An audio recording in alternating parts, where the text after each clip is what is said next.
قبل ما نبداو الفيديو ما تنساوش ديروا لايك شير وسبسكرايب للقناة وفعلوا الجرس باش يوصلكم كل جديد من عندنا.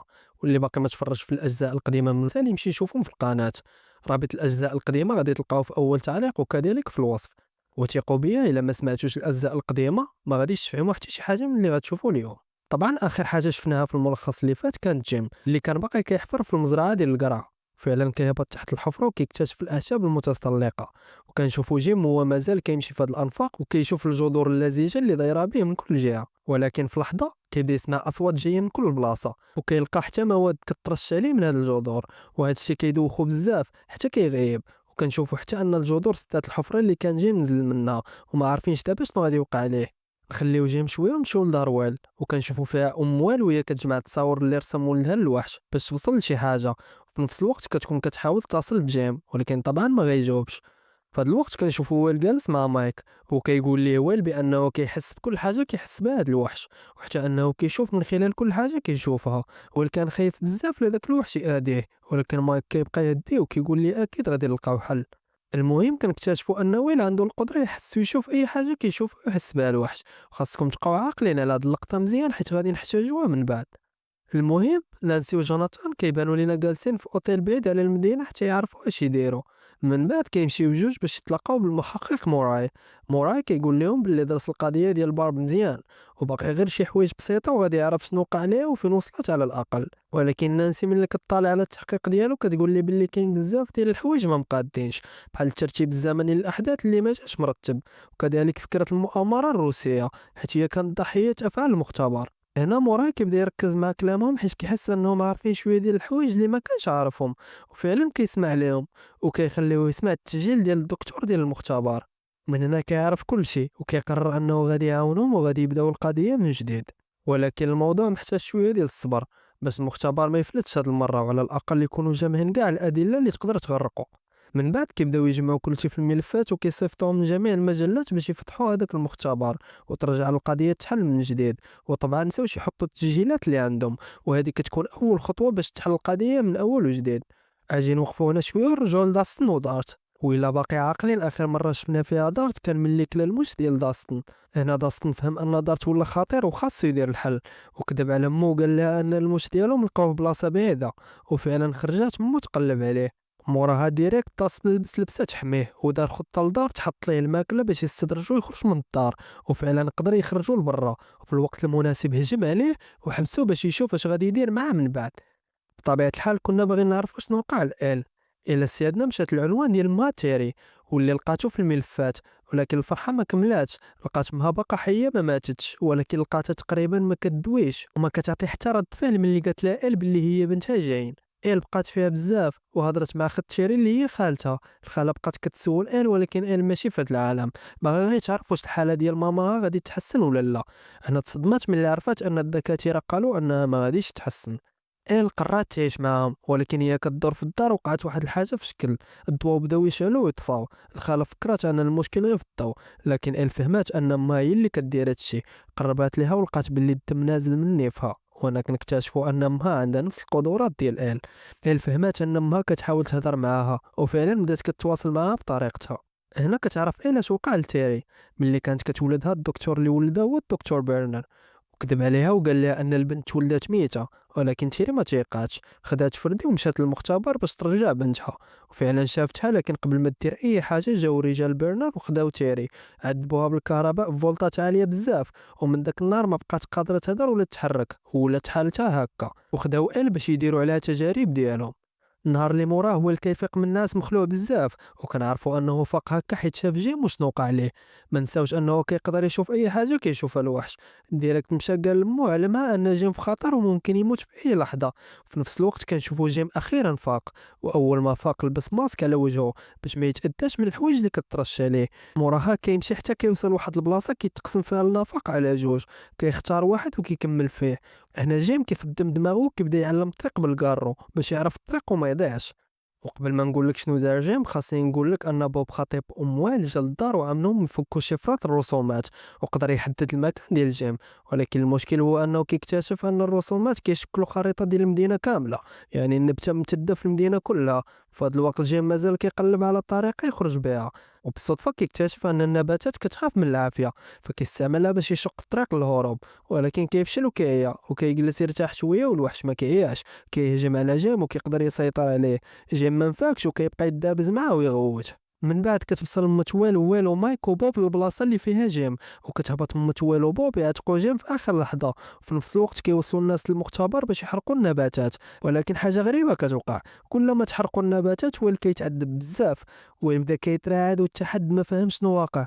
مشاو بيه بالزربة للسبيطار، ولكن الغريب انه كان حاس براسو كيتحرق والجسم ديالو ما فيه حتى شي اثار ديال الحرق، وهذا الشيء حير الدكاتره.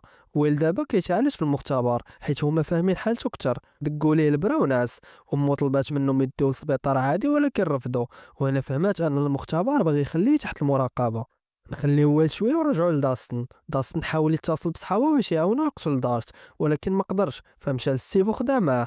مشاو للبلاصه اللي فيها دارت، ولكن ملي هبطوا للاكاب لقاو حفره في الحيط وهرب. فين يكون هرب زعما؟ هرب لنفس البلاصه اللي فيها جيم، يعني بلاصه الوحش. وهنا كنكتشفوا ان الخطر ولا في المدينه كامله. تاني نهار حاجه غريبه وقعت، هو الفاق وما عرفش بوب. الدكتور فحصو ولقى انه كيتفكر شي ناس وكينسى شي ناس اخرين، والاغرب ان شي ناس كانوا كيتفرجوا في كلشي بالكاميرات.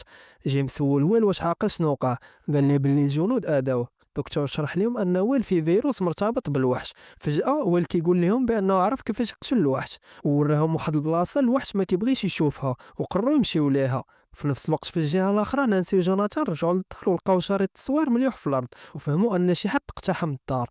لوكاس اخيرا اتصل بداستن وعرفوا ان دار ديموغورغون صغير. هنا لوكاس مشى وجاب ماكس وخداها معاه. موراها مشاو ولقاو ستيف وداستن كيديروا طعام، وجا ديموغورغون كبير. ومن بعد خرجوا بزاف ديال الديموغورغونز ومشاو يهاجموا الجنود في المختبر. عند ويل قال لهم بلي ما قدرش يمنع الوحش، والوحش استغلو باش يجيبهم لعنده. جي مشى في الحركه في الاجهزه وفعلا الوحوش جايين للمختبر. قبل ما نكمل شنو غادي يوقع، كاينه حاجه مهمه كانت كتوقع في ذاك الوقت بالضبط، وهي ان ال وهي كتواصل مع ما عن طريق احلام كانت كتشوف دريه اخرى معاها في الغرفه اللي كانت فيها، ولكن كبر منها بشويه. المهم هذا المشهد كان كيتعاود، وهنا 11 حسات باللي امها كانت باغيه تقول لها شي حاجه على هاد البنت. وفعلا فهمت الرساله وبدات كتقلب في الملفات والوراق ديال ما، ولقات خبر قديم على البنت مفقوده، وكان في هذا الخبر تصويره ديال نفس البنت. 11 بدات كتقلب عليها بالطريقه ديالها حتى وصلت للمكان ديالها، ومشات باش تقولها لخالتها، ولكن تفاجات وشافت باللي خالتها كتعيط لشي واحد فون وكتقول لي باللي 11 عندهم. في ديك اللحظه 11 صدمات وهربات ومشات للبلاصه اللي شافت فيها البنت، واللي هي كالي البنت اللي شفناها في البدايه الفيديو اللي فات الا باقين عاقلين. الفكره هنا هي ان 11 كتكتشف باللي كالي ما غتكون غير اختها، وتختطفات قبل منها بشويه. ملي لقاو بعضياتهم كيفرحوا كيبقاو يعلقوا بعضياتهم وكيقرروا يجلسوا يهضروا. كالي كتبدا تهضر مع 11 وكتقول لها باللي الموهبه ولا القوه الخارقه ديالها مختلفه عليها بشويه، وهي انها كتقدر توهم الناس بوجود شي حاجه ماشي حقيقيه كيف ما شفنا في الفيديو اللي فات، ولكن طبعا ما كتقدرش تنقل بين البلايص ولا الاحلام بحال 11. انا كنعرفوا الرغبه ديال كالي وهي انها تستعمل القوه ديال 11 باش توصل لجميع الناس لاداه حياتها كامله هي والعصابه ديالها باش تصفيهم. كالي مع عصابه، وهذا الشيء حتى هو شفناه في الفيديو اللي فات. ولكن الغريب هو ان 11 كتقرر تعاونها، وكالي كتبدا تدربها باش تحسن القدرات ديالها. ومن بعد 11 معاهم كيبدلوا لها الشكل ديالها كامل، ورسميا كتولي واحده من العصابه. من بعد كيمشيو مجموعين لاول مهمه، واول شخص قدروا يوصلوا ليه سميتو راي. وهذا السيد كان خدام في المختبر من قبل، وكان كيعذبهم هما وامهم تيري. وفعلا كيوصلوا راي، وهنا 11 كتستعمل القوه ديالها وكتبقى تعذبو قبل ما تقتلو، ولكن قبل ما تكمل عليه كتشوف تصاور ديال بناتو الصغار كتقرر تعفو عليه. في ذاك الوقت كيوصلوا البوليس وكيهربوا قبل ما يتشدوا، وكيرجعوا للبلاصه اللي كانوا مخبين فيها دغيا. و11 ملي كتهضر مع كالي كتحس بلي هذا المكان ماشي ديالها نهائيا، واللي كديرو غلط. وكتبقى تفكر مايك وجيم وكتحاول تواصل معاهم وكتعرف باللي راهم في خطر. وفي نفس الوقت البوليس كيوصلوا وكالي كتوهمهم حتى كيقدروا يهربوا كاملين، ولكن 11 ما كتقدرش تهرب معاهم. كتودع كالي وكتقرر ترجع لمايك وجيم وتعتقهم. اما في المختبر فالديموغورغون كيبداو يهجموا على المختبر بكل اللي فيه وباعداد كبيره بزاف. وجيم والدكتور كيبقاو يهربوا حتى كيوصلوا لموتوال ويل ومايك وبوب. وهنا مايك كيقول لهم خاصهم ينعسوا ويل حيت الا كان فايق الوحوش غيعرفوا البلاصه ديالو. وفعلا كينعسوا وكيبداو يهربوا حتى كينزلوا السي سي تي في، وكيلقاو باللي الديموغورغونز قتلوا كلشي اللي في المختبر، وكتحبس المجموعه كامله، حيت ملي كيتقطع الضوء في المختبر كيتسدوا جميع الابواب، وخاص شي واحد فاهم في البرمجه باش يحلهم. داكشي علاش بوب كيطوى على هاد المهمه، حيت فاهم في البرمجه وكينزل باش يحل البيبان، وكيطلب من جيم ملي تحلوا الابواب يهربوا كاملين وما يتسناوش، حيت الا كان شي واحد غيموت يكون غير واحد ماشي كاملين، وكيخليهم ويمشي باش يحل البيبان. وفي نفس الوقت نانسي وجوناثان كيوصلوا للمختبر باش يشوفوا وين مايك والباقي، حيت ما لقاوهمش ملي رجعوا من عند موراي. وفي نفس اللحظه كيلقاو داسن لوكاس ماكس وستيف اللي جاو حتى هما للمختبر، حيت عرفوا باللي الديموغورغونز وصلوا لهناك، وكانوا كيسحاب ليهم باللي غير الوحوش اللي تلاقاو معاهم هما اللي كاينين، وجاو باش يقتلوهم، ولكن ما قدروش يدخلوا حيت البيبان كاملين مسدودين. ومن بعد شويه بوب كيرجع الطاقه للمختبر كامل، ولكن خاصو يحل المشكل اللي وقع باش يتحلوا البيبان كاملين. وفعلا كيجلس قدام البيسي وكيحل المشكل، وكيتحلوا البيبان وكيهربوا كاملين مع بوب، ولكن في اخر لحظه قبل ما يهربوا كيهجم عليه واحد من الديموغورغون وكيقتلو. وفي ذاك الوقت الام ديال الوالد كطيح في حاله هستيريه، ولكن جيم كيشدها وكيخرجها قبل ما تركز الوحوش عليهم.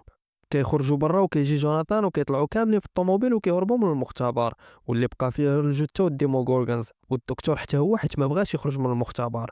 كيرجعوا كاملين لداروين والاحباط مسيطر عليهم، وداسن هو اللي كيبقى كيفكر وكيقول لهم بلي خاصهم يقضيو على الوحش الكبير اللي هو الاصل، حيت الا قضاو عليه غيكونوا قضاو على زعيم الديموغورغونز وغيسالي كلشي بمره. وفعلا كاملين كيقتنعوا بالفكره ديالو، ولكن كيبقى مشكل اخر، هو انه ويل ولا جاسوس للوحش ويقدر يعرفهم فين كاينين، ولكن الا كان ويل براسو ما عارفش فين كاين فالوحش حتى هو ما غيعرفش. داكشي علاش بداو كيبدلوا الديكور مخزن الدار باش ويل ما يعرفش فين كاين. من بعد كيهزوا ويل وكيربطوه، ومنين كيفيق شويه كيبداو يستجوبوه باش يعرفوا منه شنو نقطه ضعف الوحش وكيفاش يغلبوه. ولكن الخطه ما كتمشيش مزيان، حيت الوحش كيكون مسيطر على ويل وكيبقى يهضر معاهم بعدوانيه، وهما العكس كيبداو يهضروا معاه بشويه حتى كيرجع بشويه بشويه، ولكن ما كيقول لهم والو، كيبدا يتواصل معاهم بشفرات مورس. انا كيفهم جيم باللي راه كيقول لهم سدوا البوابه، ولكن ما عرفوش شنو هي هاد البوابه. كيصوني التليفون وهكا كاع اللي داروا كيتخربق، حيت هو غادي يعرف صوني التليفون ديال دارهم، وبالتالي الوحش غادي يعرف بلي هو هنا ديريكت كياخدو هو. ولكن للاسف كيكون ديموغورغون وصل ليهم، كيبداو يتخباو وكل واحد كيشد سلاحو باش يواجهو، اللي شاد عصيه اللي شاد زويجه واللي شاد نبله، تقريبا يقتل الوحش غير بالضحك. ما علينا، كيبقاو يتسناو كاملين وكيكتشفوا باللي الديموغورغون ترمى في الدار ديالهم ولكن كان ميت. شكون اللي قتلوه؟ كيف ما فكرتو، اللي قتلاتو واللي وصلت في ذاك الوقت باش تنضم للفريق وتعاونهم اخيرا. ومع وصول 11 كتقول لهم باللي ويل كان قاصد البوابه ديال الابسايد داون، ولكن المشكل حتى الا تسدات البوابه فالوحش جزء من ويل ومازال في الارض. داكشي علاش كيقسموا راسهم جوج فرق، فريق فيه نانسي جوناثان وموت ويل وكيهزوا معاهم ويل باش يحاولوا يخرجوا الوحش منه ويقتلوه، والفريق الثاني فيه 11 جيم وكيمشيو للبوابه باش يسدوها. في دار ويل كانوا ستيف لوكاس مايك وداسن وماكس. في ذاك الوقت كيوصل بيلي للدار ديال ويل باش يقلب على اختو ماكس، ولكن ستيف كيخرج وكيقول ليه راه ما كايناش هنا، ولكن بيلي كيشوفها وكيبدا يضرب في ستيف. من بعد كيدخل للدار ويضرب لوكاس، ولكن ستيف كينوض من بعد ما تضرب وكيعاود يرجع وكيبقى يضرب في بيلي. بيلي حتى هو كيرد ليه الضربات، وما كان حتى شي واحد عارف كيفاش يوقفهم. حتى ماكس كتاخد حقنه مخدره وكتحقن بها بيلي وكيخليه تما بوحدو في الدار. ومن بعد كيمشيو للنفق اللي كيدوز منه الوحش باش يحاولوا يقتلوا شويه منهم، وعلى الاقل يبعدوهم على المختبر، حيت هاد الانفاق كدير المختبر. في الجهه الاخرى كيبداو يعرضوا هو لاي حاجه فيها السخونيه، حيت محتاجين يعرضوا جسمه لحاجه عكس طبيعه الوحش باش يخرج ويقدروا يقتلوه، حيت هو كيبغي البرد بزاف. وفعلا الخطه كتبدا تنجح، كيبدا وليد يتشنج وكيحل يديه وكيحاول يقتل مو، ولكن نانسي كتجي حديده سخونه وكتحرقوا بها، وهكذا تتبعدوا عليها. ومع هادشي كامل اخيرا الوحش كيخرج من ويل على شكل دخان كحل وكيهرب من الدار كامله، وكيرجع ويل الحمد لله لطبيعته. اما السيفو العشران كيوصلوا لمركز الوحش في النفق وكيشعلوا فيه العافيه وكيهربوا من تما. وعند جيمو 11 في المختبر كيوصلوا حتى هم للبوابه، وكيعيط لهم جوناثان وكيقول لهم باللي الوحش خرج من جسم ويل ودابا احسن وقت باش تسد البوابه.